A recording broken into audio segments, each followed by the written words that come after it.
발밑에서 얼음이 갈라지는 소리가 났습니다. 뚜둑 하는 소리. 12월 새벽, 영하 20도의 압록강 한가운데였어요. 뒤에서 경비견이 짖었습니다. 옆에 있던 여자가 공포에 질려 멈춰 섰고 저는 그 손목을 잡아 끌며 소리쳤어요. 뛰어, 서면 죽어. 저는 평양 지하철 기관사였습니다. 10년 가까이 지하 100m에서 열차를 몰았어요. 그런 제가 왜 한겨울 얼어붙은 강 위를 달리고 있었을까요? 저는 그 밤 이후로도 죽을 고비를 여러 번 넘겼고 기적처럼 살아남아 서울까지 왔습니다.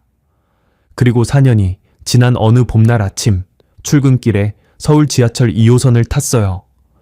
안내방송이 흘러나왔습니다. 다음 역은 시청역입니다. 그 한마디를 듣는 순간 저도 모르게 눈물이 쏟아졌어요. 압록강 얼음 위에서도 울지 않았던 사람이 서울 지하철 안내방송 한마디에 무너져 내렸어요. 왜 울었는지 그걸 말씀드리려면 처음부터 시작해야 합니다. 이야기를 시작하기 전에 무료로 할 수 있는 구독 버튼과 좋아요를 눌러주시면 매일 감동적인 탈북 이야기를 들으실 수 있습니다. 그리고 어느 지역에서 이 사연을 듣고 계시는지 댓글로 남겨주시면 한 분 한 분 반갑게 인사드리겠습니다. 사연 시작합니다. 청취자 여러분, 안녕하십니까? 저는 한성호라고 합니다. 올해 38, 서울에 온 지 4년이 조금 넘었습니다. 지금은 서울 시내의 한 건물에서 관리 업무를 하며 살고 있지만 불과 몇 년 전까지만 해도 저는 평양 지하철 천리마선의 기관사였습니다. 처음부터 이야기를 시작하겠습니다. 저는 1988년 평양에서 태어났어요. 아버지는 평양기계공장의 노동자였고 어머니는 보통 강구역의 식료품 상점에서 판매원으로 일하셨습니다. 핵심 계층은 아니었어요. 그렇다고 적대 계층도 아니었고 그저 평범한 기본 계층. 다만 할아버지 때부터 평양에서 살아왔기에 거주권만큼은 유지할 수 있었던 집안이었지요. 어릴 적 기억 가운데 가장 선명한 것은 아버지 손을 잡고 처음 지하철을 탔던 날입니다. 아마 6살이나 7살 무렵이었을 거예요. 역 입구에 들어서자마자 저는 입을 다물지 못했습니다. 끝이 보이지 않는 에스컬레이터가 저 아래로 끝없이 내려가고 있었거든요. 아버지가 우리 지하철은 세상에서 제일 깊다고 말씀하셨는데 어린 마음에 그게 무슨 뜻인지는 몰라도 가슴이 두근거렸습니다. 다른 세상으로 내려가는 것만 같았어요. 에스컬레이터가 바닥에 닿자 눈앞에 펼쳐진 광경은 지금도 잊히질 않습니다. 천장에서 거대한 샹들리에가 빛나고 있었고 벽면에는 붉은빛과 금빛이 어우러진 모자이크 벽화가 펼쳐져 있었어요. 노동자와 농민이 힘차게 전진하는 그림, 붉은 깃발을 높이 든 군인의 모습, 바닥은 반질반질한 대리석이었고 기둥마다 조각이 새겨져 있었습니다. 궁전이라고 해도 믿었을 겁니다. 아니, 어린 저에게는 진짜 궁전이었어요. 그때부터 저는 지하철에 빠져들었습니다. 학교를 마치면 틈만 나면 역에 가서 열차가 들어오고 나가는 걸 구경했어요. 컴컴한 터널 속에서 불빛을 밝히며 달려오는 열차 문이 열리고 사람들이 내리고 타는 그 짧은 순간이 좋았습니다. 운전석 창문 너머로 기관사의 뒷모습이 어렴풋이 보일 때면 가슴이 뛰었어요. 나도 저 자리에 앉고 싶다. 저 열차를 몰고 싶다. 그게 제 꿈이었습니다. 중학교를 마칠 때 성적이 썩 좋지는 않았습니다. 김일성 종합대학은 꿈도 못 꿀 수준이었고 솔직히 공부에 큰 뜻도 없었어요. 그래도 한 가지 확실한 건 있었지요. 열차를 몰겠다는 마음. 군 복무를 마치고 나서 저는 평양철도대학에 입학했습니다. 거기서 2년을 배웠어요. 전기기관차 구조, 선로관리, 신호체계, 운행규정. 졸업할 때 성적이 나쁘지 않았던 덕에 2012년 24세 나이로 평양 지하철 천리마선 기관사로 배치를 받았습니다. 배치 통보를 받던 날의 기분을 뭐라 설명해야 할까요? 온몸에 전류가 흐르는 것 같았다고 하면 과장일 수도 있겠지만 정말 그랬습니다. 평양 지하철 기관사는 아무나 되는 게 아니었으니까요. 청취자 여러분은 아마 잘 모르실 겁니다. 평양 지하철이라는 곳이 단순한 교통수단이 아니라는 걸요. 겉으로는 외국인 관광객들에게 보여주는 조선의 자랑이었고, 속으로는 전시의 핵 방공호 역할을 하도록 설계된 군사시설이었습니다. 지하 100m가 넘는 깊이, 그 안에서 일하는 사람들은 전부 보위부의 신원 조회를 통과한 인물들이었어요. 사상적으로 검증되었다는 뜻이지요. 기관사가 된다는 것은 당과 수령이 나를 믿는다는 증거였고, 저는 그 믿음이 진심으로 자랑스러웠습니다. 처음 운전석에 앉던 날을 잊을 수가 없어요. 천리마선, 붉은 별역에서 부흥역까지 이어지는 노선, 계기판 앞에 앉아 출발 신호를 기다리는데 손이 떨렸습니다. 신호가 떨어지고 제어 레버를 밀자 열차가 천천히 움직이기 시작했어요. 터널 벽이 양옆으로 스쳐 지나가고 어둠 속에서 다음 역의 불빛이 점점 가까워지고 속도를 줄이며 승강장에 정차하는 그 순간, 문이 열리고 사람들이 타고 문이 닫히고 다시 출발하고, 그 반복이 저에게는 경이로웠습니다. 내가 이 열차를 움직이고 있다. 내가 이 사람들을 데려다주고 있다. 그 생각만으로 가슴이 벅찼지요. 역마다 풍경이 달랐습니다. 붉은 별역의 벽면에는 혁명 전사들의 모자이크가 펼쳐져 있었고, 전승역에는 전쟁 승리를 기념하는 부조가 새겨져 있었어요. 개선역에는 스테인드 글라스가 있었는데 조명이 켜지면 색색의 빛이 승강장 바닥에 쏟아졌습니다. 그 아름다움에 취해 있던 시절이에요. 매일 아침 차량 기지에서 열차 상태를 점검하고 브레이크 개통과 문 개폐 장치를 확인하고 정해진 시각에 정확히 첫 차를 출발시키는 것. 그게 저의 하루였고 저의 세계였습니다. 그러니까 저는 그때 정말 행복한 사람이었어요. 적어도 그렇게 믿었습니다. 박준혁 형을 만난 건 배치받고 석 달쯤 지났을 때였습니다. 준혁 형은 저보다 5살 위로 이미 5년 넘게 기관사로 일한 선배였어요. 과묵한 사람이었습니다. 말수가 적고 표정 변화도 거의 없었지만 열차를 다루는 솜씨는 기지에서 제일이라는 평가를 받고 있었지요. 저는 처음에 좀 어려웠어요. 인사를 해도 고개만 까딱하고 지나갔으니까요. 그런데 한 번은 제가 출발 전 점검 중에 브레이크 개통에서 이상, 징후를 발견한 적이 있었습니다. 혼자 끙끙대고 있는데 준혁 형이 다가와서 아무 말 없이 옆에 쪼그려 앉더니 문제 부위를 짚어주었어요. 그날 이후로 형은 가끔 저한테 말을 걸기 시작했습니다. 운행 기술에 대한 조언이 대부분이었지만 간혹 두 사람만 있을 때 이상한 말을 하곤 했어요. 성호야, 우리가 매일 이 열차를 몰지? 네, 그렇죠. 근데 가끔 생각해봐. 이게 혁명의 수레바퀴인지 감옥의 쳇바퀴인지. 처음 그 말을 들었을 때 등줄기가 서늘해졌습니다. 불온한 발언이었으니까요. 누가 듣기라도 하면 끝장이에요. 저는 아무 대답도 하지 못하고 고개만 돌렸습니다. 형은 그런 제 반응을 보고도 별다른 말 없이 자기 열차로 돌아갔어요. 그 뒤로도 형은 가끔 그런 말을 흘렸는데 저는 한동안 일부러 못 들은 척 했습니다. 형이 왜 저런 위험한 말을 하는지 이해할 수 없었거든요. 이렇게 좋은 직장에 당의 신뢰를 받는 자리에 있으면서 무슨 불만이 있다는 건지 이유를 알게 된 건 그해 겨울이었습니다. 차량 기지 뒤편에서 형이 담배를 피우고 있길래 옆에 섰어요. 유난히 추운 날이었는데 형의 얼굴이 평소보다 더 굳어 있었습니다. 한참을 말없이 서 있다가 형이 먼저 입을 열었어요. 내 딸이 올해 7살인데. 갑자기 딸 이야기를 하니 의아했습니다. 형이 결혼한 것도 아이가 있는 것도 그때 처음 알았어요. 기지에서 누구도 형의 가족 이야기를 한 적이 없었으니까요. 마누라하고 딸이 함경북도로 끌려갔다. 올 봄에. 연락이 안 돼. 함경북도. 평양에서 가장 먼 곳. 그곳으로 간 게 아니라 보내진 것이라는 걸 저는 직감적으로 알았습니다. 형은 담배 연기를 길게 내뱉으며 말했어요. 장인어른이 남조선 라디오 방송을 청취하다가 보이부에 적발되었다고. 그 연좌로 형의 아내와 어린 딸이 평양에서 추방되어 함경북도 산골 농촌으로 보내졌다고요. 나는 기관사라서 살아남았어.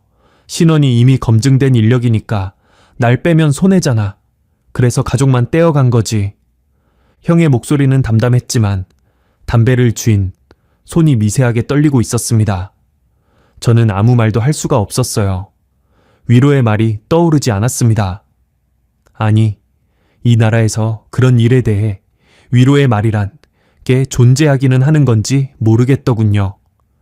그날 밤 저는 숙소에 누워 천장을 바라보며 생각했습니다. 라디오를 들었다는 이유로 한 가정이 갈라지는 나라. 7살짜리 아이가 아빠 곁에서 뜯겨 나가는 나라. 형이 왜 감옥의 쳇바퀴라고 했는지 그제야 조금은 알 것 같았습니다. 하지만 그때까지만 해도 저는 형의 일을 형의 불행으로만 여겼어요. 안 됐다고는 생각했지만 체제 자체를 의심하지는 않았습니다. 장인어른이 남조선 방송을 들은 건 잘못이니까 그 대가를 치르는 것도 어쩔 수 없는 일이라고 그렇게 스스로를 납득시켰지요. 저는 여전히 매일 아침 열차를 몰았습니다. 붉은 별역에서 출발해 부흥역까지 샹들리에 아래를 지나고 모자이크 벽화 앞을 지나고 김일성 주석과 김정일 장군의 초상화가 걸린 역마다 정차하고 안내방송이 울리면 문을 열고 승객이 내리고 타면 문을 닫고 다시 출발하고 그 반복 속에서 저는 여전히 이것이 영광스러운 일이라고 혁명의 수레바퀴를 굴리는 거룩한 의무라고 믿었습니다. 그 믿음이 완전히 무너지기까지는 5년이 더 걸렸습니다. 2017년이었습니다. 기관사 생활 6년 차에 접어들던 해였어요. 그해 봄부터 평양의 공기가 달라졌습니다. 거리마다 군복을 입은 사람들이 부쩍 늘었고 직장과 인민반에서는 연일 전시 대비 학습이 진행되었어요. 미국이 핵항공모함을 조선반도 근해에 보냈다느니 전쟁이 곧 터진다느니 하는 소문이 평양 시내를 떠돌았습니다. 텔레비전에서는 하루가 멀다 하고 조선인민군의 군사훈련 영상이 나왔고 아나운서의 목소리는 평소보다 더 높고 날카로웠어요. 지하철 안에서도 분위기가 변했습니다. 승객들의 얼굴에 불안이 서려 있었고 역 구내에는 방독면 착용 요령과 대피 절차를 알리는 포스터가 새로 붙었어요. 저는 그때까지만 해도 크게 동요하지 않았습니다. 전쟁이 진짜 나겠느냐, 늘 하던 위기설 아니겠느냐. 그렇게 대수롭지 않게 넘겼지요. 모든 게 바뀐 건 그해 가을 9월의 어느 날 밤이었습니다. 퇴근 시간이 지나고 마지막 열차 운행을 마친 뒤였어요. 숙소로 돌아가려는데 기지 관리소장이 저를 불렀습니다. 사무실에 들어가니 준혁 형을 포함해 기관사 4명이 이미 앉아 있었고 처음 보는 군 장교 2명이 서 있었어요. 오늘부터 특별 근무제 편성된다. 군 장교의 말은 짧고 단호했습니다. 내용은 이러했어요. 야간 승객 운행이 끝난 뒤 별도의 지시에 따라 열차를 운행하는 임무. 구체적인 내용은 현장에서 알려주겠으니 질문은 하지 말 것. 그리고 이 임무에 대해 가족, 동료, 누구에게도 발설하면 군사기밀 누설로 처벌한다는 경고.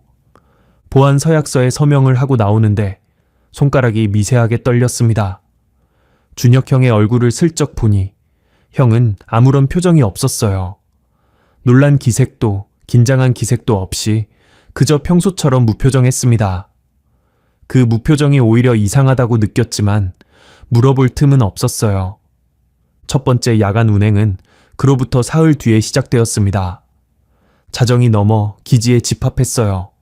열차 한 편성에 화물 컨테이너가 실려 있었는데 안에 뭐가 들었는지는 알 수 없었습니다. 단단히 밀봉된 철제 상자들이었어요. 군장교가 앞에 서서 운행 경로를 지시했는데 제가 5년간 달려온 천리마선 노선이 아니었습니다. 분기선로 3번을 통해 하강한다. 분기선로 3번. 들어본 적도 없었어요. 일반 노선대는 존재하지 않는 갈림길이었습니다. 군장교가 건네준 별도의 선로 지도에는 제가 전혀 모르는 구간이 표시되어 있었는데 그 선로는 기존 노선에서 갈라져 나와 더 깊은 지하로 내려가게 되어 있었어요. 운전석에 앉아 출발 신호를 받았습니다. 평소처럼 레버를 밀자 열차가 움직이기 시작했어요. 익숙한 터널을 한동안 달리다가 군 장교의 지시에 따라 선로를 전환했습니다. 열차가 왼쪽으로 꺾이며 처음 보는 갱도에 진입하는 순간 공기부터 달라졌어요. 차갑고 눅눅하고 묘하게 쇠 냄새가 섞여 있었습니다. 터널 벽면에 일반 구간에서 보던 타일이나 장식은 전혀 없었어요. 거친 콘크리트와 철골 구조물만 보였지요. 조명도 희미한 비상등뿐이었고 열차 전조등이 비추는 범위, 밖은 칠흑 같은 어둠이었습니다. 내려갔습니다. 계속 내려갔어요. 경사가 체감될 정도였습니다.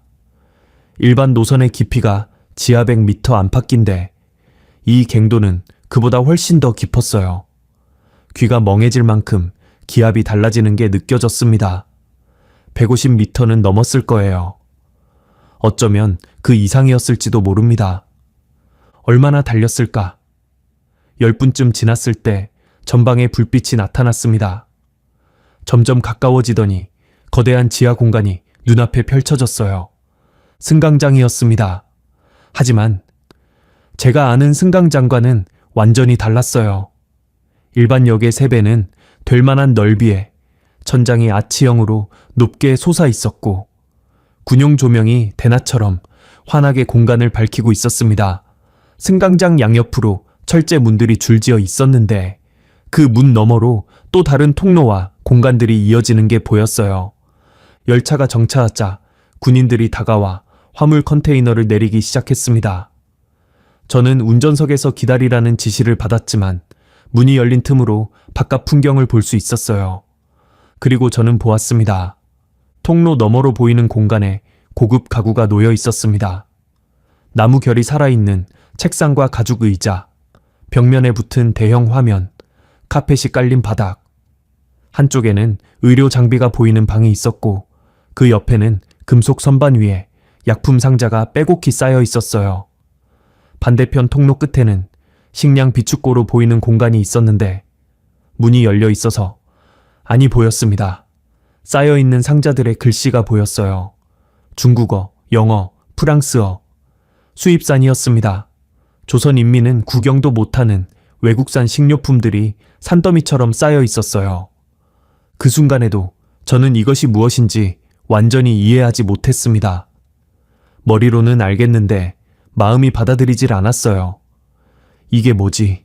이 깊은 땅 속에 이런 시설이 왜 있는 거지? 이틀 뒤 2번째 야간 운행 때였습니다. 이번에는 화물을 내리는 작업에 기관사들도 투입되었어요. 컨테이너에서 상자를 꺼내 지정된 장소로 옮기는 일이었지요. 저는 의약품이라고 적힌 상자 더미를 나르고 있었는데 통로에서 군 장교 2명이 서류를 보며 대화하는 소리가 들렸습니다. 이번 물량으로 3,000명분 비축이 완료됩니다. 수령님, 거처 구역은 지난주에 마무리되었고 당 핵심 간부 거주동은 이번 주 안으로 끝낼 수 있겠소? 예, 충분합니다. 3,000명, 수령님 거처. 당 핵심 간부 거주동. 저는 상자를 든 채 그 자리에 얼어붙었습니다. 이 시설의 정체를 그제야 완전히 이해한 겁니다. 전쟁이 나면, 핵이 떨어지면 이 지하 벙커에 3,000명이 들어와 살아남도록 만들어진 곳. 수령과 당 핵심 간부 3,000명. 평양 시민이 몇 명인지 아십니까? 200만이 훨씬 넘습니다. 나머지 200만은 어디로 가느냐고요? 아무데도 갈 수 없지요. 지상에서 죽는 겁니다. 제 부모님도 이웃도 매일 아침 제 열차를 타던 출근길 승객들도 그 사람들이 전부 제가 되어도 이 벙커 안의 3,000명은 고급 가구에 앉아 수입산 음식을 먹으며 살아남는 겁니다. 상자를 내려놓고 빈 통로에 서서 한참을 멍하니 벽을 바라봤어요. 머릿속에서 뭔가가 무너지는 소리가 났습니다. 비유가 아니에요. 진짜로 귀 안에서 웅 하는 소리가 나더군요. 내가 자랑스러워 하던 것, 내가 믿었던 것, 내가 매일 아침 운전석에 앉으며 되뇌던 말들, 인민의 지하철, 혁명의 수레바퀴, 주체조선의 자랑, 그게 전부 거짓이었다는 걸 그 순간 깨달았습니다. 이 지하철은 인민을 위한 게 아니었어요. 처음부터 수령을 지키기 위해 만든 군사시설이었고, 인민은 그 위를 오가는 장식에 불과했던 겁니다. 샹들리에도, 모자이크 벽화도, 대리석 바닥도 전부 외국인에게 보여주기 위한 껍데기. 진짜 목적은 이 150m 아래 3,000명을 위한 벙커에 있었어요. 야간 운행을 마치고 기지로 돌아온 새벽, 저는 준혁 형을 찾아갔습니다. 차량 기지 구석, 엔진 소리가 웅궁거리는 정비구역. 아무도 없는 걸 확인하고 형에게 말했어요. 형, 저 오늘 봤습니다. 그 안에 뭐가 있는지. 형은 잠시 저를 바라보다가 고개를 끄덕였습니다. 놀라지 않았어요. 물어보지도 않았고요. 그 표정이 전부 말해주고 있었습니다. 나는 5년 전에 그걸 봤다. 2012년. 제가 처음 기관사로 배치받던 바로 그 해에 형은 이미 그 벙커를 본 거였어요. 그때부터 이 열차를 몰 때마다 속이 뒤집힌다. 매일 아침 승객들 얼굴을 보면서 이 사람들은 모르는 거구나. 전쟁 나면 자기들은 버려진다는 걸 모르는 거구나. 그 생각을 하면서 웃는 얼굴로 열차를 모는 거야. 5년째. 형이 처음으로 저한테 긴 말을 했습니다. 목소리가 떨리지는 않았지만 눈빛이 젖어 있었어요. 형이 왜 그동안 감옥의 쳇바퀴라는 말을 했는지, 왜 그렇게 과묵하고 무표정했는지 그제야 전부 이해가 되었습니다. 형은 5년 동안 혼자서 그 비밀을 안고 매일 운전석에 앉아 있었던 거예요. 누구에게도 말하지 못한 채. 형, 왜 저한테 말 안 했어요? 진작에. 말해서 뭐 하냐. 너까지 이 짓거리에 끌려들어 올 필요는 없었으니까. 오수련을 처음 만난 것도 그 무렵이었습니다.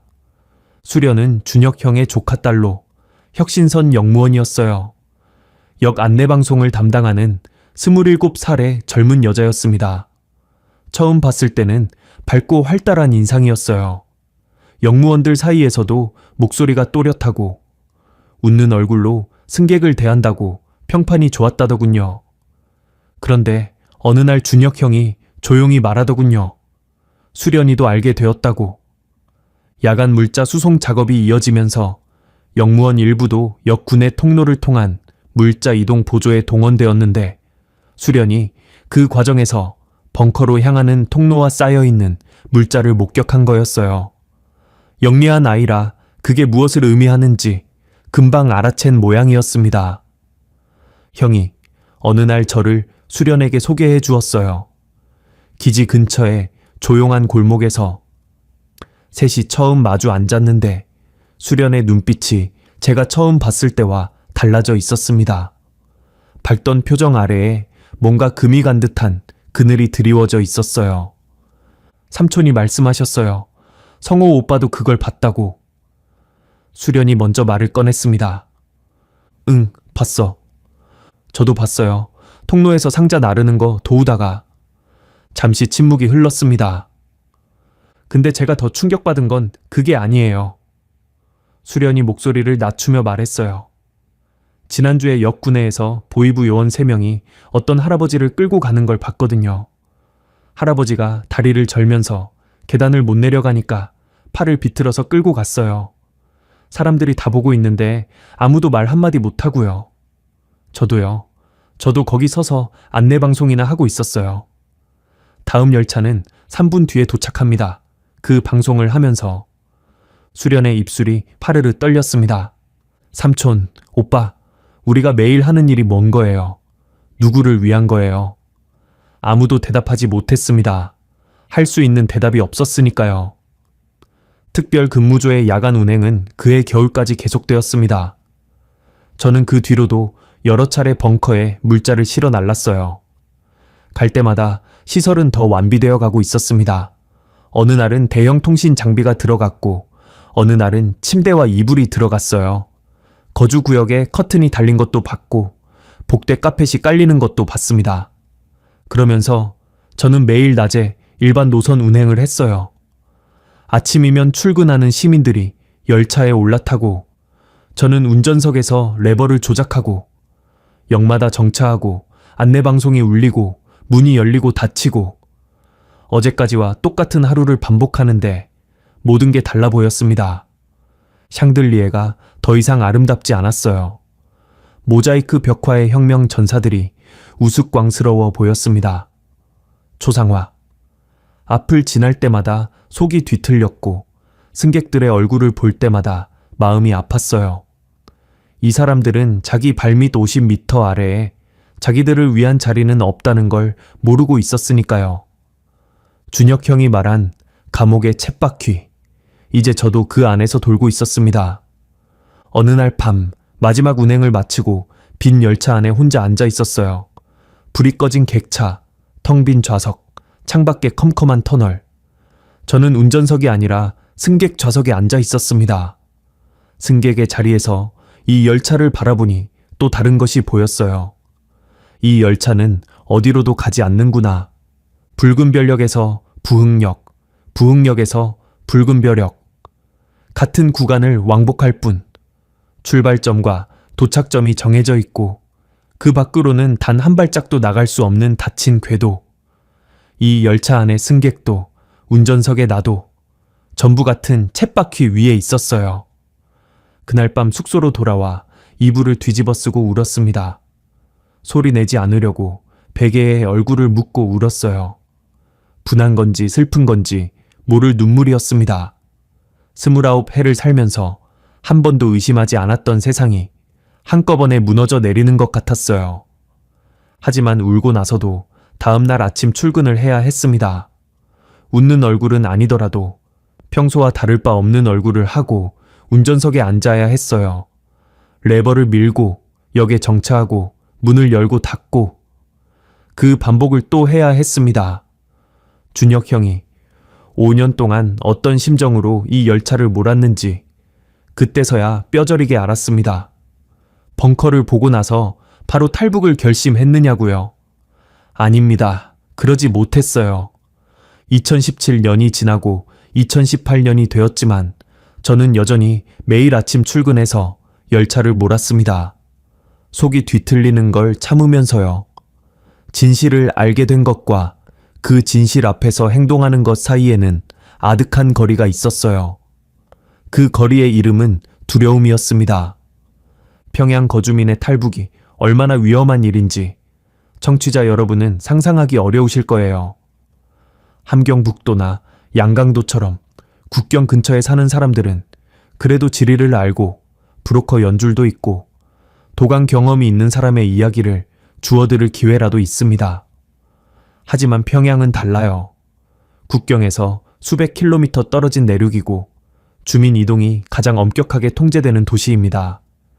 여행증명서 없이는 시 밖으로 한 발짝도 나갈 수 없어요. 게다가 지하철 기관사라는 직책은 군사 기밀에 접근하는 자리였으니 우리가 사라지면 단순한 이탈이 아니라 국가 반역으로 취급될 게 뻔했지요. 잡히면 끝입니다. 본인은 물론이고 3대가 정치 범수용소에 끌려가요. 부모님, 형제, 친척까지 전부. 그 생각만 하면 다리가 풀렸습니다. 그래서 2018년 내내 저는 아무것도 하지 못했어요. 준혁 형도 마찬가지였고 수련이도요. 셋 다 같은 걸 보고 같은 분노를 품고 있었지만 입 밖으로 떠나자 라는 말을 꺼낸 사람은 아무도 없었습니다. 서로의 마음을 알면서도 확인하지 않았어요. 확인하는 순간 돌이킬 수 없다는 걸 다들 본능적으로 알고 있었으니까요. 변화는 아주 천천히 왔습니다. 2018년 여름쯤이었어요. 야간 점검 시간에 준혁 형과 차량 기지 안에 둘만 남게 된 적이 있었습니다. 다른 기관사들은 전부 퇴근했고 정비동 안에서 대기 중인 열차의 엔진이 저음으로 웅궁거리고 있었어요. 그 소음이 우리의 방패였습니다. 도청 장치가 있다 해도 엔진 소리에 묻혀 대화 내용을 잡아내기는 어려웠을 테니까요. 형이 먼저 말을 꺼냈어요. 탈북이라는 단어를 직접 쓰지는 않았습니다. 성호야, 너 이 생활 몇 년이나 더 할 수 있겠냐? 글쎄요, 형은요? 나는 한계야. 그게 전부였어요. 그날은 그 이상의 말을 하지 않았습니다. 하지만 그 짧은 대화가 씨앗이 되었지요. 그 뒤로 우리는 야간 점검 때마다 몇 마디씩 나누기 시작했어요. 항상 엔진이 돌아가는 정비동 안에서 속삭이듯 낮은 목소리로. 내용은 조심스럽게 빙빙 돌려서 밖에는 어떤 세상이 있을까? 남조선 지하철은 어떻게 생겼을까? 중국까지 가려면 얼마나 걸릴까? 직접적인 표현은 피했지만 우리 둘 다 무슨 이야기를 하고 있는지 알고 있었습니다. 수련이가 합류한 건 그해 가을이었어요. 형이 어느 날 수련이를 한번 만나보자고 했습니다. 셋이서 퇴근 후 보통강변의 으슥한 벤치에 앉았어요. 해가 진 뒤라 주변에 사람이 거의 없었고 강물 소리가 우리 목소리를 가려주었습니다. 수련이 먼저 입을 열었어요. 삼촌, 저 요즘 잠을 못 자요. 왜? 역에서 안내방송 하잖아요? 다음 열차가 도착합니다. 안전선 뒤로 물러서 주십시오. 이 말을 하는데 갑자기 이런 생각이 드는 거예요. 이 사람들한테 진짜 해야 할 말은 이게 아닌데 당신들 밑에 뭐가 있는지 알기나 하느냐고, 전쟁 나면 당신들은 버려진다고 그 말을 해야 하는 거 아닌가. 근데 저는 매일 안전선 뒤로 물러서 주십시오만 반복하고 있잖아요. 수련의 목소리가 점점 가늘어졌습니다. 삼촌, 저 이러다가 미칠 것 같아요. 수련아, 형이 낮게 불렀어요. 삼촌이 한 가지 물어볼 게 있다. 솔직하게 대답해라. 네. 여기를 떠날 수 있다면 떠나겠냐? 강물 소리만 흐르는 침묵이 이어졌습니다. 수련이 고개를 숙이고 한참을 가만히 있다가 고개를 들었어요. 눈에 물기가 차 있었지만 목소리는 또렷했습니다. 무서워요, 삼촌. 너무 무서워요? 근데 여기 있는 것도 무서워요.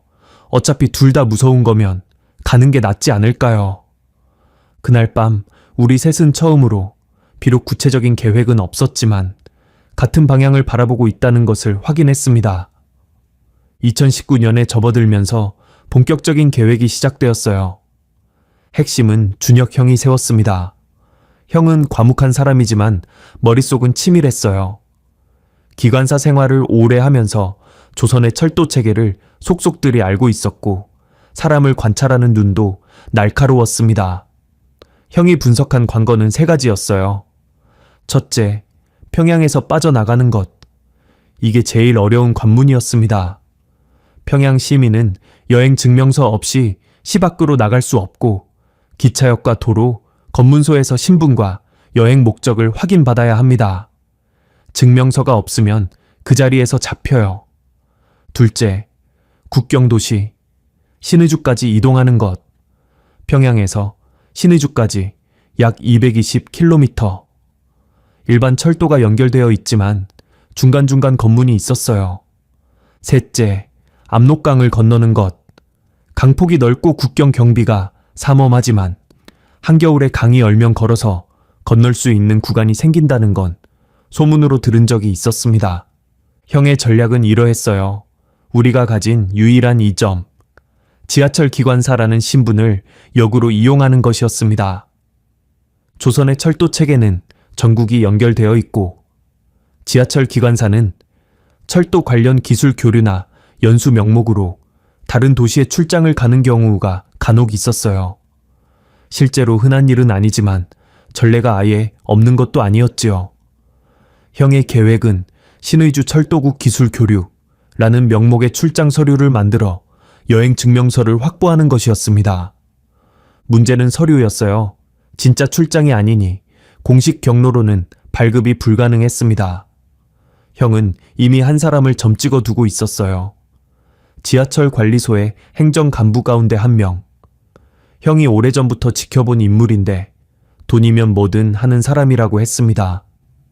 중국산 물건을 암거래하고 외화를 모으고 상부에는 충성스러운 척하면서 뒤로는 온갖 부정을 저지르는 자. 그 사람한테 뇌물을 주면 서류를 만들어줄 수 있다. 얼마나 필요해요? 중국산 담배 10보르하고 미국 달러 300불.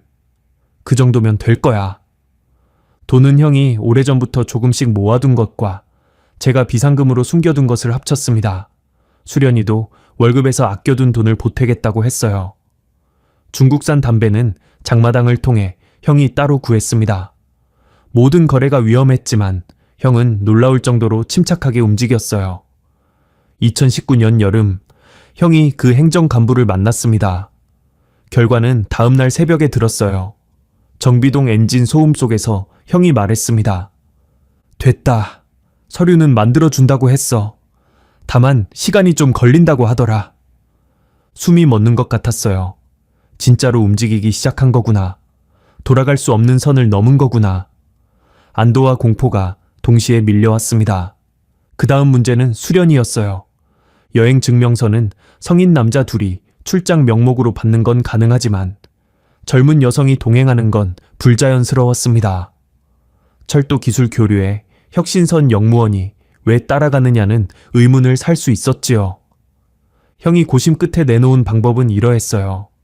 수련을 형의 아내로 위장하는 것. 출장지에 아내가 동행하는 건 비공식적으로는 있는 일이었고 검문씨 부부관계라고 하면 별도 서류 없이도 통과할 가능성이 있다는 판단이었습니다. 삼촌 안 해요? 수련이 의아한 표정을 지었어요. 서류상 그렇게 하자는 거다. 너 혼자 장거리를 움직이면 의심을 산다. 수련이 고개를 끄덕이려는 순간 저는 형의 얼굴에서 어떤 그림자를 보았습니다. 수련을 아내로 위장한다는 말을 하면서 형의 눈빛이 흔들리고 있었어요. 형에게는 진짜 아내가 있었으니까요. 그리고 딸도, 함경북도, 어딘가에 있을 아내와 딸. 2012년에 평양에서 쫓겨나 연락조차 끊긴 채 7년이 넘도록 상골 농촌에서 살고 있을 두 사람.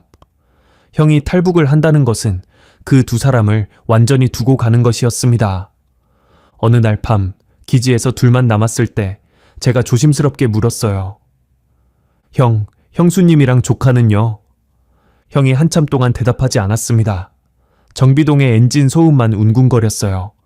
한참 뒤에 형이 입을 열었는데 목소리가 평소와 달랐습니다. 갈라져 있었어요. 데리고 갈 수 없다는 거 나도 안다. 함경북도에서 평양까지 오는 것도 불가능하고 설령 온다 해도 우리랑 합류하는 순간 들킬 확률이 몇 배로 뛴다. 인원이 많아질수록 위험하고 아이까지 있으면. 형은 거기서 말을 끊었어요. 잠시 뒤에 다시 이었습니다. 마누라는 이해할 거야. 내가 살아서 밖에 나가면 거기서부터 방법을 찾을 수 있으니까.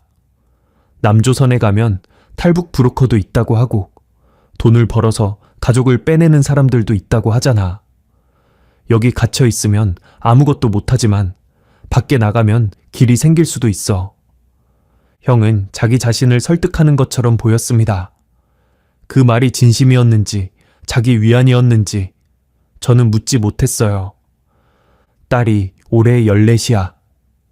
형이 갑자기 말했어요. 7살 때 헤어졌으니까 내 얼굴을 기억이나 하는지 모르겠다. 그 한마디에 저는 아무 말도 할 수 없었습니다. 형의 결단이 얼마나 무거운 것인지 그 무게를 감히 재는 건 제가 할 일이 아니었어요. 다만 형 옆에 앉아 있을 뿐이었습니다. 2019년 가을, 계획에 윤곽이 잡혔어요. 결행 시기는 겨울로 정했습니다. 압록강이 어는 12월에서 2월 사이, 서류 준비와 브로커 연결까지 고려하면 2020년 겨울이 목표였는데 2020년에 뜻밖의 변수가 생겼어요. 전 세계적으로 전염병이 퍼지면서 조선이 국경을 완전히 봉쇄한 겁니다. 압록강 경비가 평소에 몇 배로 강화되었고 월경자를 발견하면 사살하라는 명령까지 내려졌다는 소문이 돌았어요. 1년을 더 기다려야 했습니다. 그 1년이 얼마나 길었는지 모릅니다. 매일 아침 열차를 몰면서 오늘도 아무 일 없이 넘어가야 한다. 표정 관리를 해야 한다. 의심받으면 안 된다. 그 긴장 속에서 살았어요. 수련이는 더 힘들어했습니다. 잠을 못 자는 날이 많아졌고 얼굴이 눈에 띄게 야위었어요. 형이 수련에게 몰래 영양제를 구해다 주었는데 그것도 장마당에서 은밀하게 사야 하는 물건이었습니다. 2021년이 되자 국경 봉쇄가 조금씩 느슨해지기 시작했어요. 물론 공식적으로는 여전히 봉쇄 상태였지만 밀수꾼들이 다시 움직인다는 소식이 장마당을 통해 흘러 들어왔습니다. 형이 오랫동안 공들여 연결해 둔 브로커, 신의주 쪽에 연줄이 있는 조선족 여성 로부터 연락이 왔어요. 올겨울 움직일 수 있다. 2021년 12월 결행이 정해졌습니다. 서류는 그 행정 간부가 약속대로 만들어 주었어요. 평양 지하철 관리소 소속 기관사 박준혁, 한성호, 신의주 철도국 기술교류 출장, 기간 5일 관리소장의 직인까지 찍힌 여행 증명서. 위조지만 진짜와 구분이 안 되는 완성도였습니다. 형이 뇌물을 얼마나 더 얹었는지는 묻지 않았어요. 결행일 전날 밤 셋이 마지막으로 모였습니다. 보통강변, 처음 마음을 확인했던 그 벤치. 12월 초에 바람이 매서웠어요. 형이 말했습니다. 내일 출발하면 돌아올 수 없다. 세 사람 모두 마찬가지야. 부모, 형제, 친구, 여기 남아있는 모든 사람과 영원히 끊어지는 거다. 각오가 안 됐으면 지금 말해. 빠지는 건 부끄러운 게 아니야. 수련이 형의 팔을 잡았어요. 삼촌이 가면 저도 가요. 삼촌 없으면 여기서 미쳐버릴 거예요. 저는 잠시 어머니 얼굴이 떠올랐습니다. 보통강구역 식료품 상점에서 하루 종일 서서 일하시는 어머니. 아들이 사라지면 어떤 일을 겪게 될까? 그 생각에 목이 조여왔지만 저는 고개를 끄덕였어요. 가겠습니다, 형. 준혁 형은 우리 둘의 얼굴을 번갈아 보더니 천천히 고개를 끄덕였습니다. 그리고 강 쪽을 바라보며 중얼거리듯 말했어요. 그래, 가자. 강물이 검게 흐르고 있었습니다. 저 강물은 바다로 가겠지요. 우리도 어딘가로 가야 했어요. 이 닫힌 궤도 밖으로, 이 쳇바퀴 밖으로. 어디로 가는지는 확실하지 않았지만 여기에 멈춰 있을 수는 없었습니다. 다음 날이 바로 결행일이었습니다. 2021년 12월 결행일 아침. 눈을 떴을 때 시계는 새벽 5시를 가리키고 있었습니다. 사실 잠을 잔 건지도 모르겠어요. 밤새 눈을 감고 누워 있었지만 의식은 한순간도 꺼지지 않았거든요. 심장이 평소보다 빠르게 뛰고 있었고 손바닥에 땀이 차 있었습니다. 일어나서 세수를 하고 옷을 입었어요. 평소와 똑같은 순서로. 이를 닫고 작업복을 걸치고 신발끈을 매고 마지막이라는 걸 알면서도 몸은 습관대로 움직였습니다. 방을 나서기 전에 한 번 뒤를 돌아봤어요. 좁은 숙소방, 낡은 이불, 벽에 걸린 달력. 이 방에서 거의 10년을 살았는데 가져갈 건 아무것도 없었습니다. 배낭 하나에 속옷 한 벌과 양말, 약간의 돈, 그리고 어머니 사진 한 장. 그게 전부였어요. 차량 기지에 도착해서 출근 도장을 찍었습니다. 동료들에게 평소처럼 인사했어요. 수고합니다. 오늘 춥네요. 아무렇지도 않은 척. 이 사람들과 내일부터는 다시 만날 수 없다는 걸 알면서도 얼굴에 아무것도 드러내지 않아야 했습니다. 열차 점검을 마치고 운전석에 앉았어요. 천리마선 붉은 별역 출발. 오전. 첫 번째 운행. 레버를 밀자 열차가 움직이기 시작했습니다. 수천 번 반복한 동작인데 그날은 레버가 유난히 무겁게 느껴졌어요. 터널 벽이 양옆으로 스쳐 지나가고 어둠 속에서 첫 번째 역의 불빛이 다가왔습니다. 정차. 문이 열리고 승객들이 타요. 출근길 사람들, 공장 노동자, 사무원, 학생. 매일 보던 얼굴들이었습니다. 이름은 모르지만 습관은 알아요. 항상 같은 칸에 타는 중년 여성, 문 옆에 서서 책을 읽는 젊은 남자, 아이 손을 잡고 타는 어머니. 그 사람들이 오늘도 여느 날처럼 열차에 올랐습니다. 문이 닫히고 출발. 다음 역으로. 샹들리에 불빛이 객차 창문에 스쳐갔어요. 모자이크 벽화가 어른거리며 지나갔고 대리석 기둥이 속도에 밀려 뒤로 흘러갔습니다. 역마다 김일성 주석과 김정일 장군의 초상화가 걸려 있었어요. 그 앞을 지날 때마다 예전에는 경건한 마음이 들었는데 이제는 아무것도 느껴지지 않았습니다. 아니, 한 가지는 느꼈어요. 이 풍경을 보는 게 오늘이 마지막이라는 사실. 전승역을 지나고 개선역에 정차했을 때 스테인드 글라스 사이로 조명이 쏟아지는 걸 봤습니다. 색색의 빛이 승강장 바닥에 내려앉는 그 광경. 처음 기관사가 되었을 때 경이롭게 바라보던 그 빛. 미운데 아름다웠어요. 증오하는데 그리웠습니다. 이 나라가, 이 지하철이, 이 빛이 내 청춘의 전부가 여기 있었다는 사실이 목을 조여왔어요. 운전석에서 눈물이 났습니다. 누가 볼까봐 소매로 재빨리 닦았어요. 기관사가 운전 중에 우는 모습을 들키면 안 되니까요. 다행히 운전석은 칸막이로 분리되어 있어 승객들이 볼 수는 없었지만 그래도 불안했습니다. 마지막 구간 부흥역에 정차할 때 저는 속으로 중얼거렸어요. 이 열차를 타는 사람들에게, 이름 모를 승객들에게 미안합니다. 당신들을 두고 갑니다. 당신들의 발밑에 뭐가 있는지 말해주지 못해서 미안합니다. 오전 운행을 마치고 오후 근무까지 소화했습니다. 평소와 다름없이 마지막 열차를 기지에 입고시키고 점검 일지를 작성하고 퇴근 도장을 찍었어요. 동료가 내일 봐 라고 말했을 때 저는 고개를 끄덕이며 내일 봐요 라고 대답했습니다. 내일은 오지 않을 건데. 숙소에 돌아가 작업복을 벗고 평상복으로 갈아입었습니다. 배낭을 메고 방을 나섰어요. 복도에서 아무도 마주치지 않기를 빌었는데 다행히 조용했습니다. 건물을 빠져나와 차가운 12월 바람을 맞으며 걸었어요. 평양역을 향해. 평양역 대합실은 사람들로 붐비고 있었습니다. 지방으로 가는 승객들, 군인들, 장사꾼처럼 보이는 아줌마들. 그 사이에서 준혁 형을 찾았어요.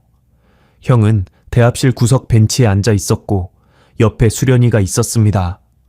수련이는 머리를 내리고 형의 아내처럼 보이도록 화장을 조금 했더군요. 누가 봐도 30대 부부 같은 모습이었어요. 형이 저를 보자 살짝 고개를 끄덕였습니다. 짐은 형도 작은 가방 하나, 수련이도 보따리 하나가 전부였어요. 우리는 말을 거의 하지 않았습니다. 눈빛으로만 확인했어요. 준비됐다. 가자. 신의주행 열차 탑승. 좌석에 앉았지만 심장이 갈비뼈를 때리는 것 같았습니다. 주변 승객들은 아무렇지도 않게 앉아 있었어요. 과일을 까먹는 아이, 졸고 있는 군인, 창밖을 바라보는 노인. 저만 불안한 건지 이 열차 안의 모든 소리가 비정상적으로 크게 들렸어요. 바퀴가 선로를 구르는 소리, 객차 연결 부분이 덜컹거리는 소리, 누군가의 기침 소리. 평양을 벗어나 평안남도 구간에 접어들었을 때였어요. 객차 앞쪽에서 보안원 2명이 나타났습니다. 복도를 따라 한 줄씩 다가오며 서류 검사를 하고 있었어요. 여행 증명서를 확인하고 얼굴을 대조하고 여행 목적을 묻는 방식이었습니다. 한 칸, 한 칸, 점점 우리 쪽으로 가까워졌어요. 손이 떨렸습니다. 주머니 안에서 주먹을 꽉 쥐었지만 떨림이 멈추지 않았어요. 옆자리의 수련이도 얼굴이 하얗게 질려 있었습니다. 준혁 형만이 평소와 다를 바 없는 표정으로 앉아 있었어요. 무표정, 그 무표정이 형의 무기였습니다. 보안원이 우리 앞에 섰어요. 여행 증명서. 형이 주머니에서 서류를 꺼내 건넸습니다. 동작이 자연스러웠어요. 너무 빠르지도 느리지도 않게 마치 수십 번 해본 일인 것처럼. 보안원이 서류를 펼쳐봤습니다. 저도 제 서류를 꺼내 내밀었어요. 손이 떨리지 않기를 기도하면서. 보안원의 눈이 서류와 우리 얼굴을 오갔습니다. 3초, 5초, 체감으로는 1시간 같았어요. 신의주 철도국 기술 교류? 예, 관리소장 지시로 나갑니다. 형이 대답했어요. 보안원이 수련을 받습니다. 이 사람은? 아내입니다. 신의주에 처가댁이 있어서 겸사겸사 동행합니다. 보안원이 수련을 한 번 더 봤어요. 수련이 고개를 살짝 숙이며 어색하게 웃었습니다. 아내가 남편 출장에 따라가는 소박한 아낙네의 표정. 수련이 그걸 해낸 거예요. 보안원이 서류를 접어 돌려주며 다음 줄로 넘어갔습니다. 지나갔어요. 통과한 겁니다. 형의 손이 무릎 위에서 미세하게 떨리는 게 보였습니다. 형도 긴장하고 있었던 거예요. 다만 얼굴에 드러내지 않았을 뿐. 저는 창밖으로 고개를 돌리고 눈을 감았어요. 심장이 터질 것 같았지만 가장 큰 고비 하나를 넘긴 거였습니다. 열차는 계속 달렸어요. 평안남도를 지나 평안북도로. 창밖 풍경이 점점 황량해졌습니다. 논밭은 텅 비어 있었고 드문드문 보이는 마을은 불빛이 거의 없었어요. 겨울 해가 일찍 지면서 바깥이 어두워졌고 객차 안에 희미한 조명만 남았습니다. 신의주에 도착한 건 밤 9시가 넘어서였어요. 역에서 내린 뒤 형의 안내에 따라 도시 외곽으로 걸었습니다. 좁은 골목을 돌고 돌아 도착한 곳은 허름한 단층집이었어요. 형이 문을 두드리자 안에서 중년 여자가 나왔습니다. 브로커였어요. 조선족 출신으로 중국과 조선을 오가며 사람을 연결해주는 사람이었지요. 집 안으로 들어가니 방 하나짜리 좁은 공간에 이불 몇 채가 깔려 있었습니다. 브로커 여자가 우리에게 옥수수죽을 한 그릇씩 내주며 말했어요. 내일 새벽 4시에 출발한다. 도강 지점까지 걸어서 40분. 강이 다 얼지는 않았지만 건널 수 있는 구간이 있다. 중국 쪽에서 안내인이 기다리고 있을 거니까 건너면 바로 그 사람을 따라가라. 경비 초소는요? 제가 물었어요. 순찰 간격이 약 20분이다. 그 틈을 노려야 한다. 내가 시간을 맞춰줄 테니까 신호를 기다려라. 내가 손전등을 2번 깜빡이면 뛰어. 멈추지 말고 끝까지 뛰어. 수련이 옥수수죽을 들고 손이 떨리고 있었습니다. 형이 조용히 수련의 어깨를 잡아주었어요. 그날 밤 아무도 잠들지 못했습니다. 좁은 방에 셋이 나란히 누워 천장을 바라봤어요. 브로커 여자는 옆방에서 코를 골며 자고 있었는데 이런 일이 일상인 사람에게는 별것 아닌 밤이었겠지요. 하지만 우리에게는 인생의 마지막 밤이나 다름없었습니다. 이 밤이 지나면 어느 쪽이든 돌아갈 수 없으니까요. 새벽 3시 반에 일어났어요.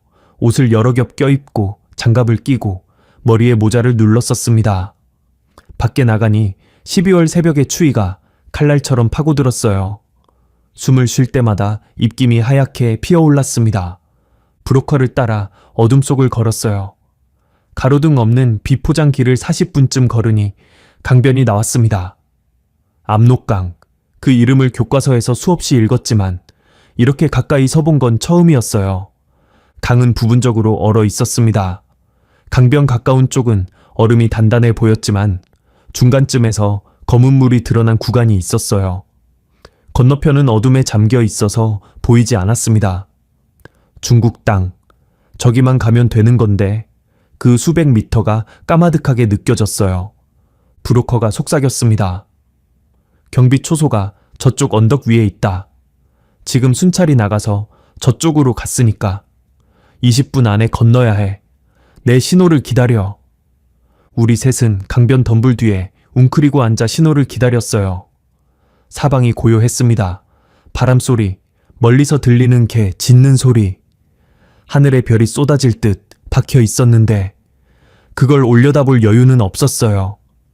손전등 불빛이 2번 깜빡였습니다. 지금이야. 뛰어. 형이 먼저 뛰었어요. 저와 수련이 뒤따랐습니다. 얼음 위에 발을 딛는 순간 미끄러질 뻔했지만 겨우 중심을 잡았어요. 뛰었습니다. 무조건 뛰었어요. 얼음이 발밑에서 끼이하고 신음하는 소리가 났지만 멈출 수 없었습니다. 중간쯤 왔을 때 수련이 멈칫했어요. 발밑에서 뚜둑 하는 소리가 난 겁니다. 얼음이 갈라지는 소리. 수련의 발이 얼어붙은 듯 멈추었고 숨 넘어가는 목소리가 들렸어요. 오빠, 얼음이. 저는 뒤를 돌아봤습니다.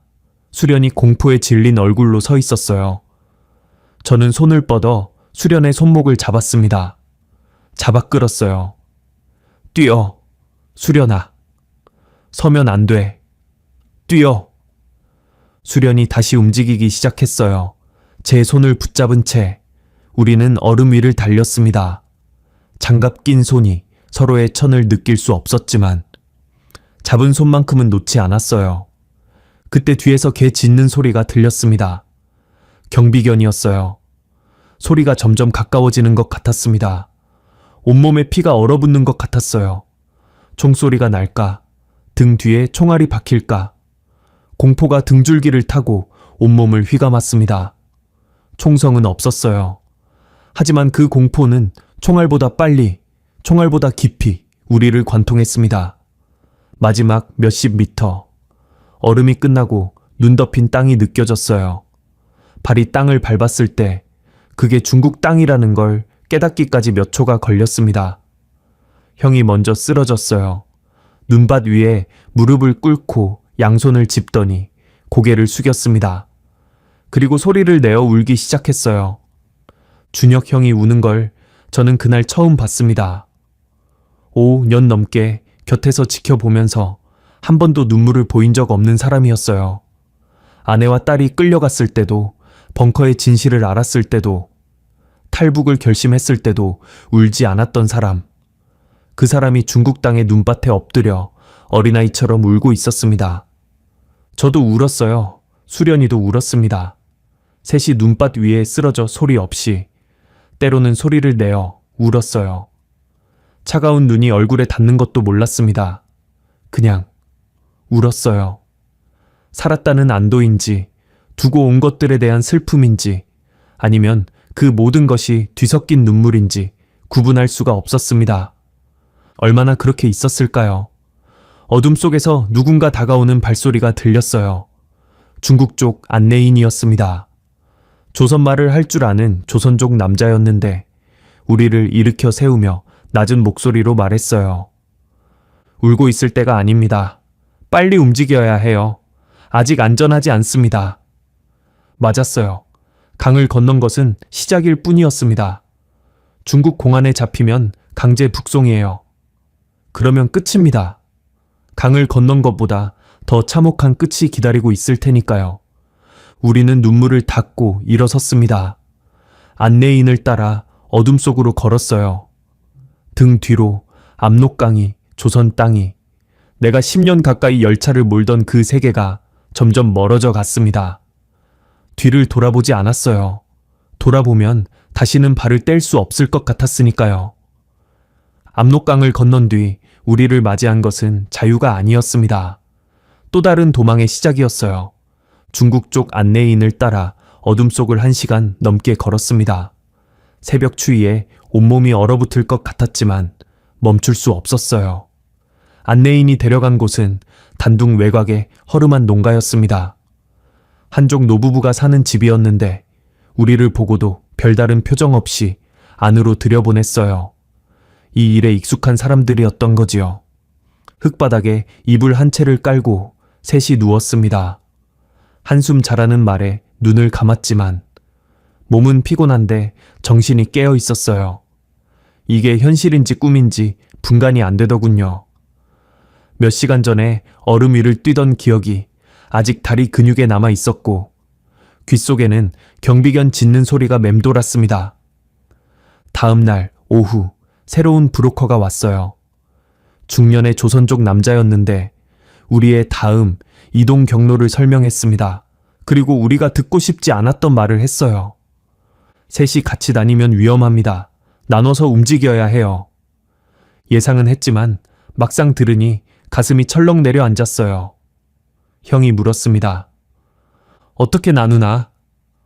남자 둘이 같이 다니면 눈에 띕니다. 한 명은 따로, 나머지 둘은 삼촌과 조카 정도로 위장해서 다른 경로로 보내겠습니다.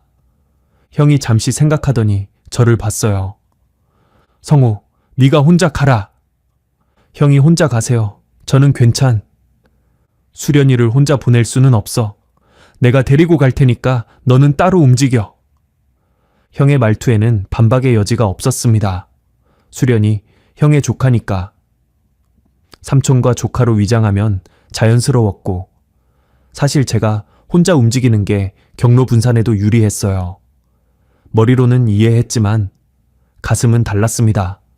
압록강을 함께 건넌 사람들과 헤어진다는 게, 이 낯선 땅에서 혼자가 된다는 게 무서웠어요. 형이 제 어깨를 잡았습니다. 태국에서 만나자. 반드시. 수련이가 제 손을 꽉 잡았어요. 아무 말 없이요. 손에 힘을 주는 것으로 전부를 전하고 있었습니다. 그렇게 우리는 갈라졌습니다. 형과 수련은 서쪽 경로로, 저는 남쪽 경로로. 브로커가 저에게 건네준 것은 접힌 메모지 한 장이었어요. 거기에 주소 3개와 전화번호 4개가 적혀 있었습니다. 경유지마다 연락할 사람의 정보였지요. 이 메모만 믿고 움직여. 절대 잃어버리면 안 됩니다. 중국어 못해도 괜찮아요. 각 지점에 조선말 할 줄 아는 사람이 있을 테니까. 그 메모지가 앞으로 2달간 제 유일한 지도이자 나침반이 되었습니다. 단둥에서 선양까지는 화물트럭 짐칸에 실려갔어요. 문자 그대로 짐칸이었습니다. 과일 상자 사이에 웅크리고 앉아 덮개 아래에 숨었지요. 트럭이 덜컹거릴 때마다 상자가 흔들리며 온몸에 부딪혔고 배기가스 냄새가 코를 찔렀어요. 화장실도 갈 수 없었습니다. 몇 시간이나 걸렸는지 정확히 모르겠어요. 덮개 틈으로 밖이 보이지 않았으니까요. 트럭이 멈추고 뒤가 열렸을 때 비로소 선양에 도착했다는 걸 알았습니다. 선양에서는 어떤 조선족 가정집의 창고에서 사흘을 숨어 지냈어요. 낮에는 절대 밖에 나갈 수 없었고 밤에만 화장실을 갈 수 있었습니다. 식사는 하루 2번, 주인이 가져다주는 밥과 반찬. 말 한마디 나누지 않았어요. 그 사람도 저를 알고 싶지 않았을 거예요. 알면 위험해지니까. 사흘째 밤에 다른 브로커가 와서 저를 야간 버스에 태웠습니다. 일반 승객들 사이에 섞여 앉았어요. 모자를 눌러쓰고 잠든 척 했습니다. 중국어를 한마디도 못하니 누가 말을 걸면 끝이었거든요. 다행히 야간 버스에서는 대부분 잠을 잤고 아무도 저한테 관심을 두지 않았어요. 그렇게 도시에서 도시로, 차에서 차로, 창고에서 창고로 옮겨 다녔습니다. 선양에서 어딘가로, 거기서 또 어딘가로. 중간 도시들의 이름은 지금도 잘 모릅니다. 메모지에 적힌 주소를 브로커에게 보여주면 그들이 알아서 다음 장소로 보내주었으니까요. 저는 소포 같았어요. 의지 없이 이 손에서 저 손으로 전달되는 물건. 가장 오래 머문 곳은 중국 남부의 어느 시골 농가였습니다. 거기서 열흘 넘게 숨었어요. 헛간 같은 곳에 집더미를 깔고 누워 있었는데 낮에는 볕이 들지 않아 한낮에도 어두웠고 밤에는 쥐가 돌아다니는 소리가 들렸습니다. 먹을 것은 하루에 한 번 찬밥과 절인 채소. 처음에는 배가 고파서 힘들었지만 나중에는 배고픔보다 외로움이 더 컸어요. 사람과 말을 나눌 수가 없었으니까요. 중국어를 모르니 농가 주인과는 대화가 불가능했고 브로커는 며칠에 한 번씩 잠깐 나타났다 사라졌어요. 조선말로 몇 마디 나누는 그 짧은 순간이 유일한 위안이었습니다. 혼자 있는 시간에 저는 생각을 많이 했어요. 평양의 지하철을 생각했고 어머니를 생각했고 동료들을 생각했습니다. 그리고 무엇보다 준혁 형과 수련이를 생각했어요. 괜찮을까? 무사히 이동하고 있을까? 잡히지는 않았을까? 연락할 방법이 없었습니다. 브로커에게 형과 수련의 소식을 물어봐도 모른다, 경로가 다르다는 대답뿐이었어요. 쿤밍 근처에 도착했을 때쯤 이동 시작한 지 1달 반이 지나 있었습니다. 거기서 심장이 멎을 뻔한 일이 있었어요. 야간에 승합차를 타고 이동 중이었는데 갑자기 차가 멈추었습니다. 앞에 공안 검문소가 보였어요. 불빛이 번쩍이고 군복 입은 사람들이 차량을 세우고 있었습니다.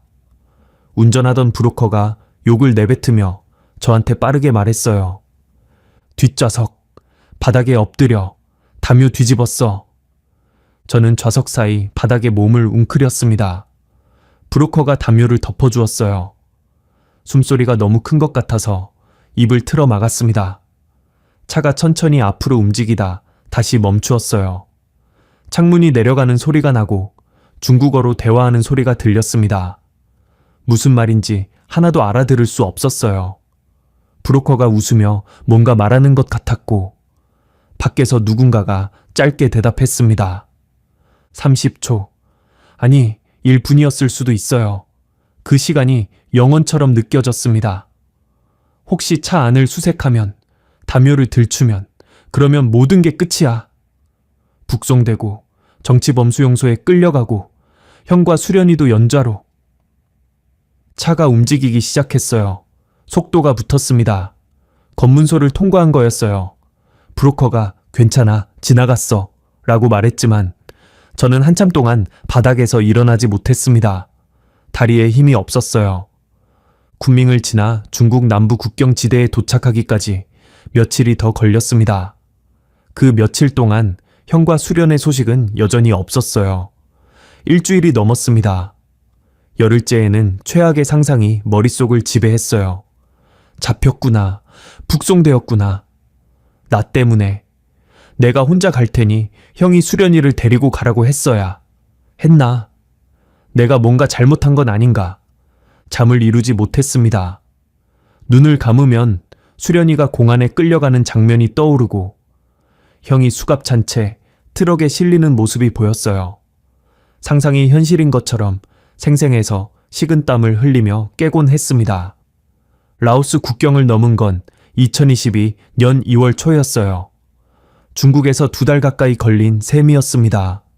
산길을 걸어 국경을 넘었는데 길이라고 부르기도 어려운 짐승 다니는 오솔길이었어요. 안내인 한 명이 앞에서 걸었고 저는 뒤를 따랐습니다. 수풀을 헤치고 돌을 밟고 가시에 긁히면서 걸었어요. 라오스에서 며칠을 보낸 뒤 메콩강을 건너 태국으로 넘어갔습니다. 작은 배였어요. 강폭이 넓지 않은 구간이었지만 물살이 새서 배가 많이 흔들렸습니다. 태국 땅을 밟았을 때 안내인이 말했어요. 여기부터는 안전합니다. 한국 대사관으로 가면 됩니다. 방콕의 한국 대사관에 자진 출두한 날을 잊을 수가 없습니다. 대사관 건물 앞에 서서 한참을 망설였어요. 진짜 들어가면 되는 건가? 나를 받아줄까? 문을 열고 들어가니 접수대에 직원이 앉아 있었습니다. 한국 사람이었어요. 제가 더듬거리며 말했습니다. 저는 조선에서 왔습니다. 도와주십시오. 직원이 잠시 저를 바라보더니 자리에서 일어나 다가왔어요. 그리고 한국어로 말했습니다. 고생 많으셨습니다. 그 한마디에 다리 힘이 풀렸어요. 무릎이 꺾이면서 주저앉을 뻔했는데 직원이 팔을 잡아 부축해 주었습니다. 울음이 터져 나왔어요. 2달 동안 참고 참았던 것들이 한꺼번에 쏟아졌습니다. 화물 트럭 짐칸에서의 공포, 시골 헛간에서의 외로움, 검문소에서의 절박함, 형과 수련을 잃었을지 모른다는 죄책감. 전부 다 직원이 의자에 앉혀주고 물을 한 잔 가져다 주었어요. 저는 물을 마시면서도 계속 울었습니다. 한 손에 물컵을 들고 다른 손으로 눈물을 닦으면서 태국의 임시 보호시설로 옮겨진 뒤 며칠째 되던 날이었습니다. 아침에 시설 직원이 와서 말하더군요. 한 분 만나실 분이 있습니다. 무슨 말인지 몰라 따라 나가 보니 복도 끝에 2 사람이 서 있었어요. 준혁 형이었습니다. 그리고 수련이, 형은 수염이 덥수룩하게 자라 있었고 수련이는 머리가 헝클어지고 볼이 쑥 들어가 있었어요. 하지만 살아 있었습니다. 2 사람 다 살아 있었어요. 저는 뛰어갔습니다. 말이 안 나왔어요. 형의 앞에 서서 입을 열었는데 소리가 나오지 않았습니다. 형도 아무 말 없이 저를 끌어안았어요. 수련이가 옆에서 우리 둘을 껴안았습니다. 셋이 복도 한가운데서 말없이 한참을 서 있었어요. 아무 말도 필요 없었습니다. 살아있다는 것, 다시 만났다는 것, 그것만으로 충분했어요. 나중에 들은 이야기로는 형과 수련은 우리와 다른 경로로 윈난성을 거쳐 미얀마 쪽으로 돌아서 태국에 들어왔다고 했어요. 도중에 브로커가 바뀌면서 연락이 끊겼던 거였고 공안에 잡힐 뻔한 위기도 몇 번 있었다고요. 수련이는 산길을 걸으면서 발에 물집이 잡혀 피가 났는데 그 상태로 이틀을 더 걸었다더군요. 형이 담담하게 말했어요. 내 소식이 없어서 나도 미칠 것 같았다. 그 한마디에 다시 눈물이 났습니다. 태국에서의 심사 절차를 거친 뒤 우리 셋은 한국행 비행기에 올랐어요. 비행기를 타본 적이 없었습니다. 세 사람 다요. 이륙할 때 몸이 좌석에 눌리는 느낌이 이상했고 창밖으로 구름 위에 풍경이 펼쳐졌을 때는 현실이 아닌 것 같았어요. 수련이 창밖을 보며 가만히 울었습니다. 형은 눈을 감고 있었는데 자는 건지 생각에 잠긴 건지 알 수 없었어요. 인천공항에 도착한 건 2022년 봄이었습니다. 비행기에서 내려 입국장을 걸을 때 발밑에 바닥이 반짝반짝 빛났어요. 사람들이 빠르게 오가고 안내 화면에 글씨가 흘러가고 어디선가 커피 냄새가 났습니다. 모든 것이 너무 밝고 너무 빠르고 너무 많았어요. 평양의 어둡고 조용한 거리와는 다른 세계였습니다. 하나원에 입소했습니다. 경기도 안성에 있는 북한 이탈 주민 정착 지원 시설. 거기서 3달 동안 남한 사회에 적응하기 위한 교육을 받았어요. 한국의 법, 경제, 문화, 생활 상식. 처음 듣는 겉투성이었지만 열심히 배웠습니다. 하지만 준혁 형은 달랐어요. 교육 시간에도 멍하니 앉아 있는 날이 많았고 밤에는 잠을 못 이루며 복도를 서성였습니다. 이유를 묻지 않아도 알 수 있었어요. 아내와 딸, 함경북도 어딘가에 있을 2사람. 형이 탈북했다는 사실이 알려졌을 테니 그 2사람에게 어떤 일이 닥쳤을지 생각만 해도 숨이 막혔을 거예요. 어느 날 밤 하나원 복도에서 형을 만났습니다. 형이 창밖을 바라보며 서 있었어요. 봄비가 내리고 있었습니다. 형, 괜찮아요? 형이 오래 침묵하다가 말했어요. 딸이 올해 17이야. 중학교를 마쳤을 나이인데. 아버지가 탈북자가 됐으니 그 애가 학교에서 어떤 취급을 받겠냐. 저는 아무 대답도 할 수 없었습니다. 남조선에 오면 방법이 생길 줄 알았는데. 형이 쓸쓸하게 웃었어요. 와, 보니까 더 막막하구나. 형 옆에 서서 같이 빗소리를 들었습니다. 위로의 말을 찾았지만 찾을 수가 없었어요. 어떤 말도 형의 짐을 덜어줄 수 없었으니까요. 다만 옆에 있어 주는 것. 그게 제가 할 수 있는 전부였습니다. 하나원 생활이 끝나갈 무렵 형이 저한테 말했어요. 성호야, 우리 살아남았잖아. 살아남은 놈들이 해야 할 일이 있어. 여기서 살아남는 거야. 제대로 살아남아서 데려올 수 있을 때 데려오는 거야. 형의 눈에 다시 힘이 들어오는 게 보였습니다. 완전하지는 않았지만 포기하지 않겠다는 의지. 그게 형이 찾은 이유였어요. 살아야 할 이유. 저도 고개를 끄덕였습니다. 우리는 살아남았으니까요. 보이지 않는 철로 위를 2달 넘게 달려서 여기까지 왔으니까요. 이제 남은 건 여기서 사는 것이었습니다. 2026년 서울에 온 지 4년이 넘었습니다. 지금 저는 서울 시내의 한 오피스 건물에서 관리 업무를 하고 있어요. 전기 설비 점검하고 고장 난 곳 수리하고 청소 상태 확인하고 화려한 일은 아니지만 제 힘으로 번 돈으로 월세를 내고 밥을 사 먹을 수 있다는 게 아직도 신기합니다. 누가 시켜서가 아니라 제가 선택한 일이라는 것도요. 준혁 형은 인천의 작은 부품 공장에서 일하고 있어요. 선반 작업과 기계 정비를 맡고 있는데 손재주가 좋으니까 공장에서 인정을 받는 모양이에요. 평양에서 열차 정비하던 솜씨가 여기서도 쓸모가 있더라고. 형이 그렇게 말하며 씁쓸하게 웃은 적이 있습니다. 수련이는 대학 입학을 준비하고 있어요.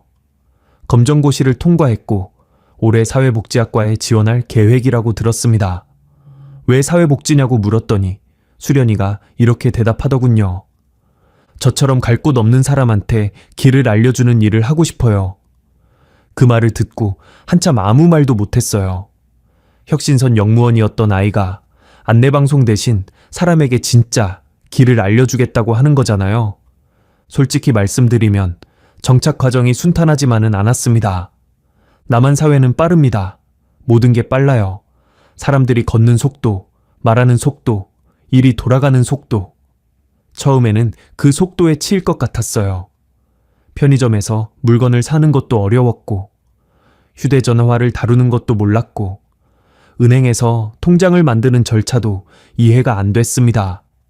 사소한 일 하나하나가 시험이었어요. 그리고 시선. 탈북자라는 단어가 따라다녔습니다.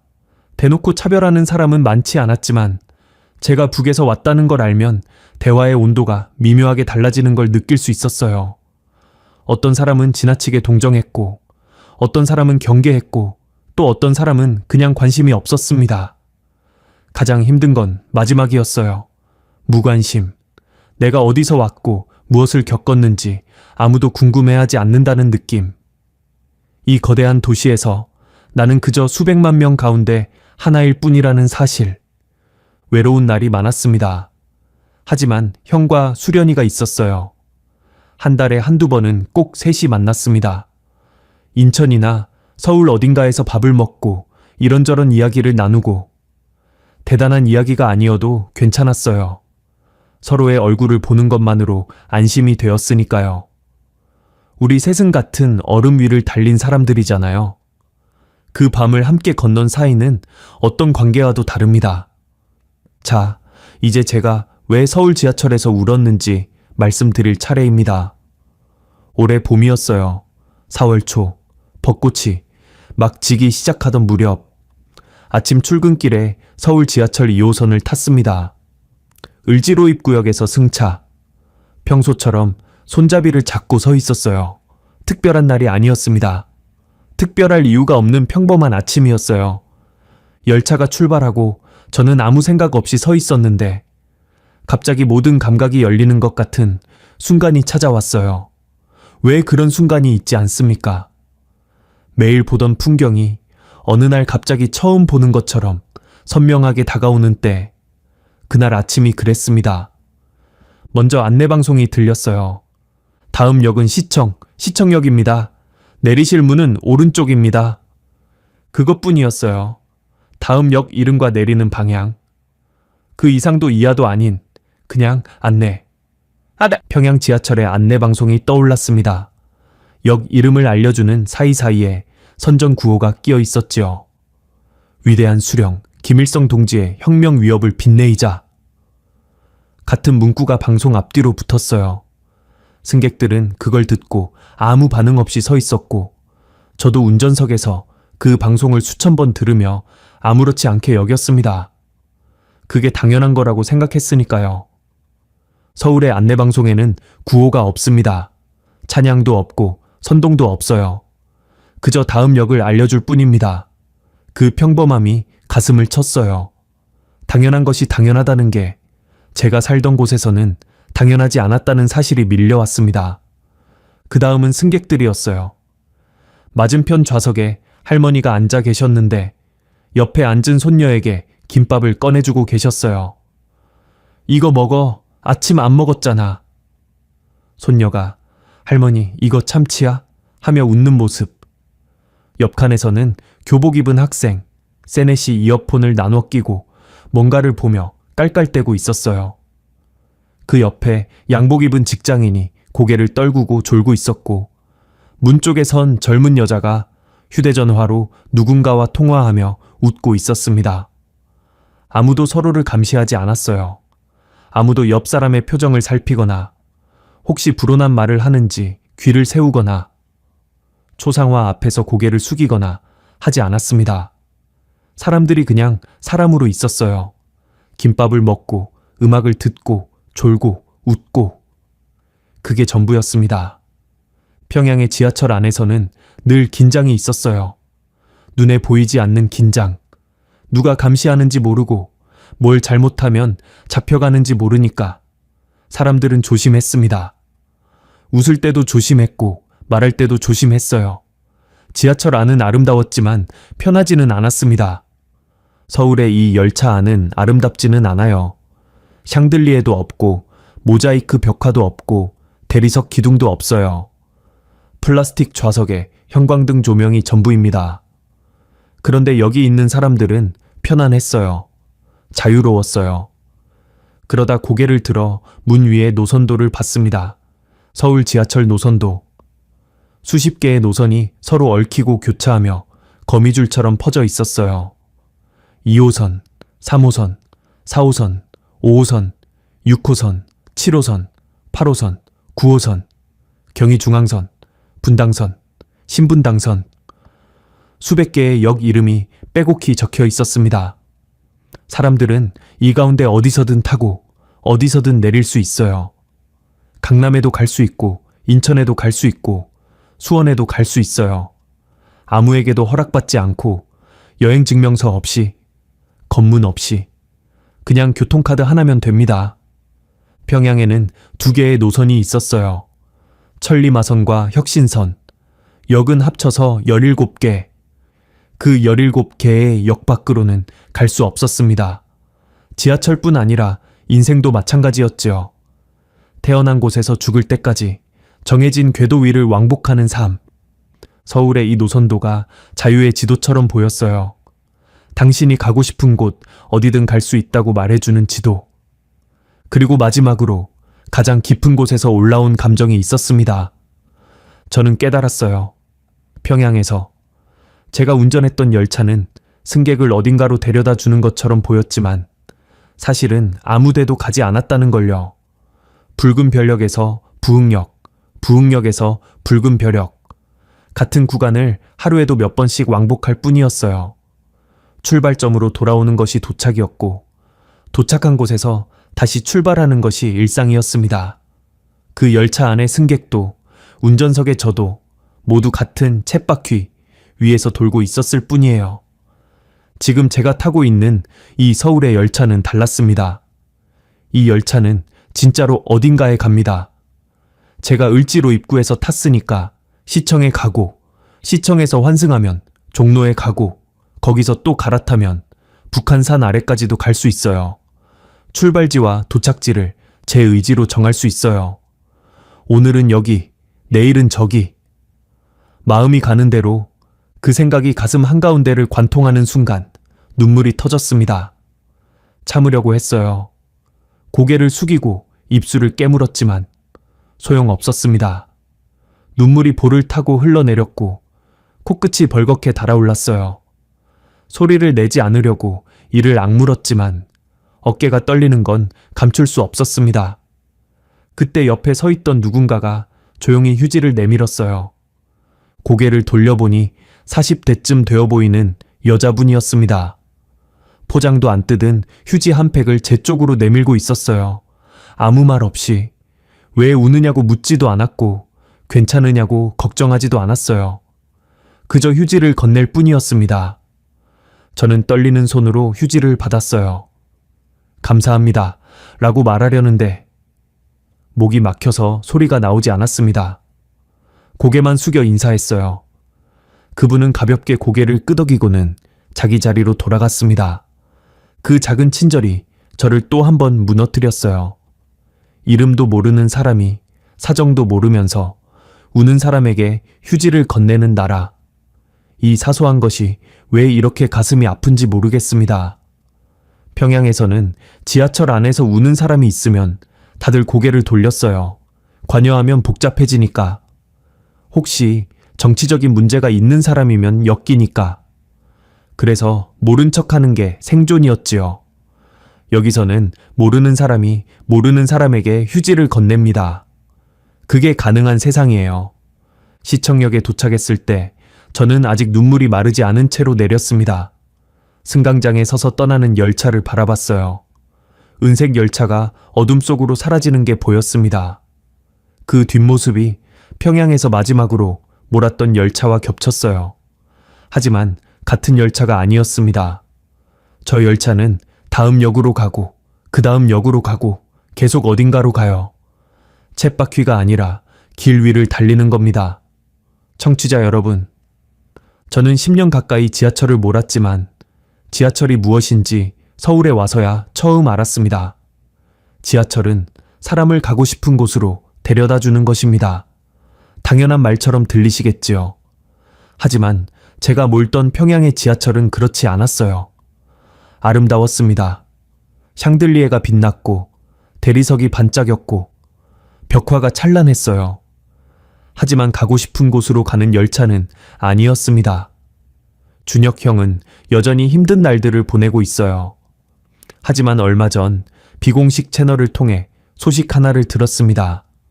아내와 딸이 살아있다고요. 함경북도의 그 농촌에서 어렵지만 살아있다고. 형이 그 소식을 전해줄 때 목소리가 떨리고 있었어요. 언제가 될지는 모르지만 형은 반드시 두 사람을 데려오겠다고 했습니다. 그날까지 여기서 버티겠다고요. 형의 딸이 올해 21입니다. 7살 때 헤어졌으니 14년째예요. 형은 딸이 자기 얼굴을 기억할지 아직도 모르겠다고 합니다. 하지만 아버지는 기억합니다. 한순간도 잊은 적이 없어요. 수련이는 올가을 대학에 들어가요. 면접 준비한다고 요즘 바쁜데 지난번 셋이 만났을 때 이런 말을 하더군요. 오빠, 나 면접에서 자기소개 어떻게 해야 해? 그냥 솔직하게 하면 되지 않을까? 솔직하게 하면 이틀 밤을 새워도 모자라. 그 말에 셋이 한참 웃었습니다. 웃다가 수련이 눈이 빨개졌고 형이 고개를 돌렸고 저도 커피잔을 들어 얼굴을 가렸어요. 우리는 아직도 가끔 그렇습니다. 웃다가 울고 울다가 웃고 아마 평생 그럴 거예요. 이 편지를 쓰고 있는 지금은 4월입니다. 창밖에 벚꽃이 지고 있어요. 서울의 봄은 빠르게 지나가더군요. 저는 이제 매일 아침 서울 지하철을 탑니다. 을지로 입구에서 타서 시청에서 내리는 짧은 구간. 가끔은 아직도 눈물이 나요. 그러면 고개를 숙이고 조용히 닦습니다. 이제는 휴지를 미리 챙겨 다녀요. 하지만 괜찮습니다. 이 열차는 저를 어딘가로 데려다 주니까요. 오늘은 직장으로, 내일은 또 다른 어딘가로. 제가 정한 곳으로. 그것만으로도 저는 이 나라에 온 것이 감사합니다. 긴 사연 읽어주셔서 감사합니다. 한성호 올림.